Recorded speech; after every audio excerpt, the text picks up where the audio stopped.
Hello Meerut, we are from Welcome Plywood. In last video we discussed about the upper portion of our modular kitchen. आज हम आपको लेते हैं lower portion की details, जिसकी हम स्टार्टिंग करते हैं जी प्रोफाइल से। इसमें हमने हैंडल्स न देकर जी प्रोफाइल्स का यूज़ किया है, जो कि आपके किचन को एक मॉडर्न लुक देते हैं।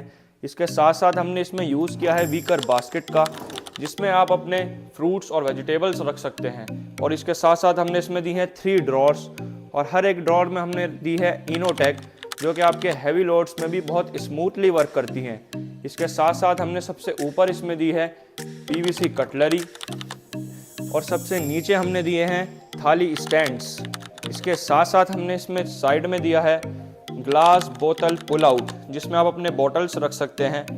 इसके साथ साथ एट लास्ट कॉर्नर में हमने दिया है मैजिक कॉर्नर, जिसमें आप अपने ग्लास क्रॉकरीज रख सकते हैं। तो क्या आप भी कुछ ऐसा ही मॉडर्न मॉड्यूलर किचन चाहते हैं तो कॉन्टैक्ट कीजिए हमसे for more details. Welcome plywood Kankarkheda.